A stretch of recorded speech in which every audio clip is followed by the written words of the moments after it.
So next question I'll be solving here is this one, into bracket 3x raised to the power minus 2 y raised to the power 3 close brackets all raised to the power 2 times into bracket x raised to the power 3 y raised to the power minus 4 close brackets all raised to the power of minus 1 all over 9 x raised to the power of minus 1 y raised to the power of 2.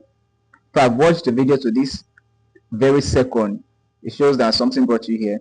Watch it to the end, please, and share it. Subscribe, please. Subscribe, very important. All right. And when you subscribe, turn on the bell notification because I'll be dropping videos from time to time, so you can get to be notified for something different, something new that I've dropped, and it will go a long way. It may go a long way in adding to your broad knowledge. I'm sure you already have broad knowledge, so it will add to it, or you could instantly share it to someone after watching it. It's very important. I can encourage others to subscribe to this channel because it gives you an opportunity. You can ask any question in the comment section and I'll create a video specifically for you. And when I create that video, I'll mention your name so that you know that this video is specifically for you.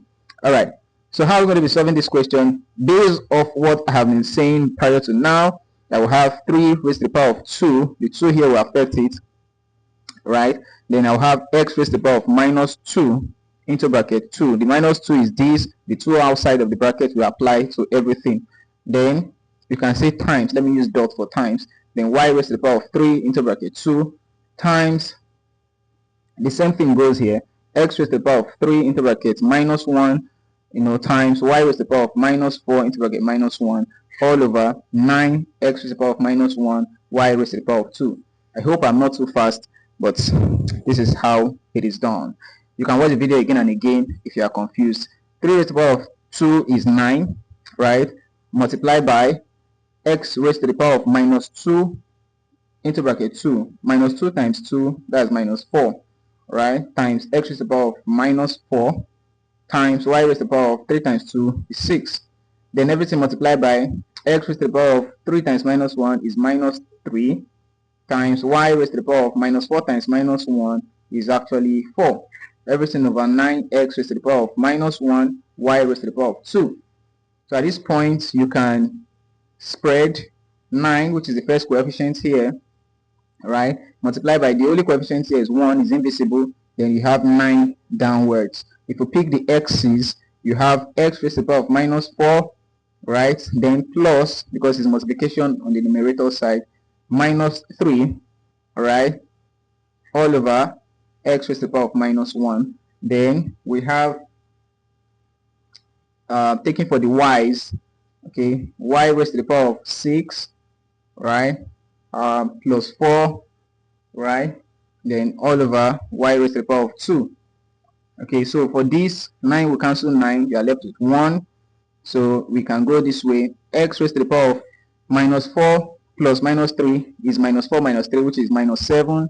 So that's minus 7 over x raised to the power of minus 1, right?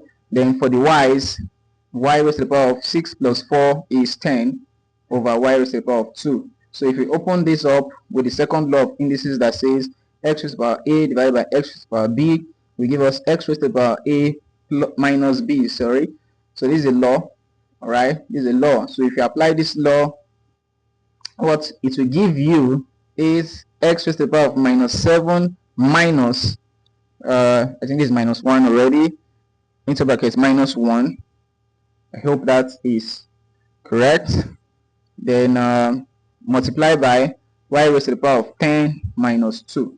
So this will give us x raised to the power of minus 7 minus minus 1.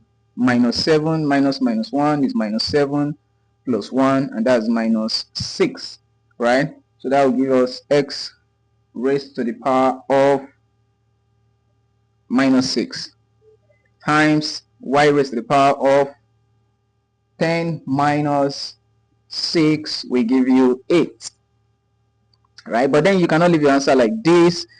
Okay, you cannot leave your answer like this. You have to change it to become something better, because if you look at the question, the initial question says express, the question itself says simplify and express with positive indices only. So now we have gotten into this point, x raised to the power of minus 6, y raised to the power of 8. They are not positive indices only.